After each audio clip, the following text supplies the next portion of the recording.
जय श्री कृष्णा।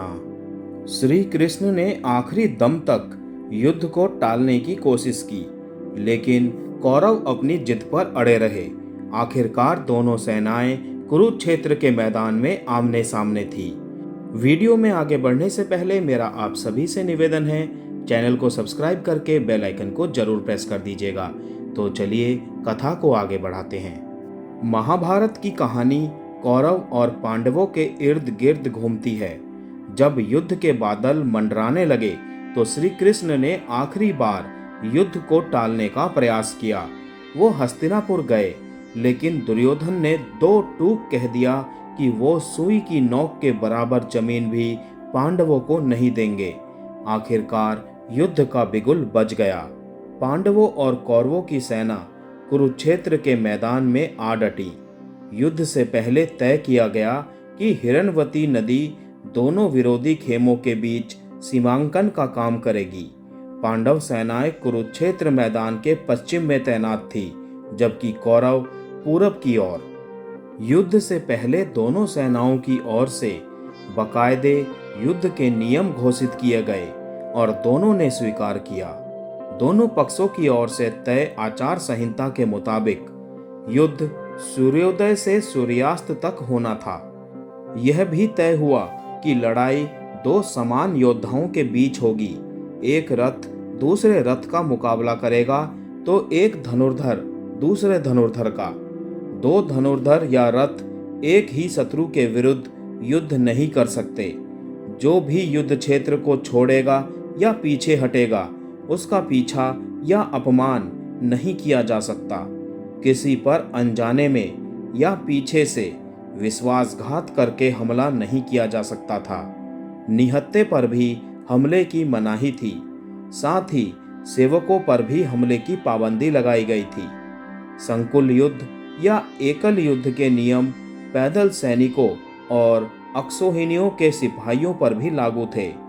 युद्ध के इन नियमों का हर समय कड़ाई से पालन किया जाना था, क्योंकि युद्ध एक सामरिक सम्मान का मामला था। लड़ाई से ठीक पहले युधिष्ठिर कुरुक्षेत्र के मैदान में बीचों बीच खड़े हो गए। उन्होंने 100 कौरव भाइयों को संबोधित करते हुए कहा, यदि आप में से कोई धर्म के पक्ष में आना चाहता है तो आ सकता है। हम आपको पूरा आदर और सम्मान देंगे। युधिष्ठिर के आह्वान पर सिर्फ एक व्यक्ति आगे आए। वो थे दुर्योधन के भाई युयुत्सु। उन्होंने कहा, मैं धर्म के लिए अपने सगे भाइयों को त्याग दूंगा और इसी क्षण से आपकी सेना की ओर से लड़ूंगा। उधर नेत्रहीन राजा धृतराष्ट्र से उनके पूर्वज व्यास मिलने आए, जो कुरु वंश की रक्षा करने वाले महान ऋषि थे। उन्होंने कहा, हे धृतराष्ट्र, अगर आप चाहें तो मैं आपको दृष्टि प्रदान कर सकता हूं, ताकि आप कुरुक्षेत्र में हो रहे महान युद्ध को देख सकें। हालांकि धृतराष्ट्र ने इस प्रस्ताव को ठुकरा दिया।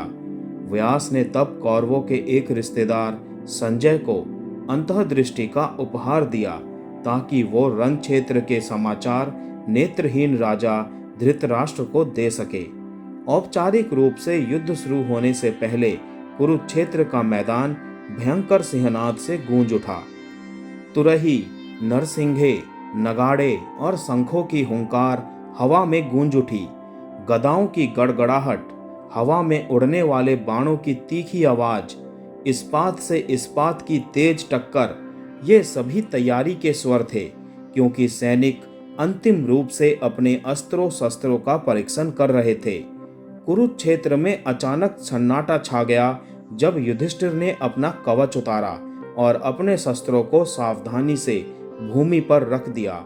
वो निहत्थे ही अपने परदादा भीष्म और अपने शिक्षकों द्रोणाचार्य और कृपाचार्य और चाचा शल्य सहित अन्य वरिष्ठों के पास गए और युद्ध को शुरू करने की अनुमति मांगी। भीष्म ने युधिष्ठिर को आशीर्वाद दिया और कहा, युद्ध तय है और हमें लड़ना चाहिए। फिर भी तुम धर्म के मार्ग पर चले हो और तुम्हारी नैतिक विजय पहले ही हो चुकी है। इतना कहकर उन्होंने अपनी आंखों से आंसू पोंछे और कुरुक्षेत्र युद्ध के लिए तैयार हो गया। जय श्री कृष्णा।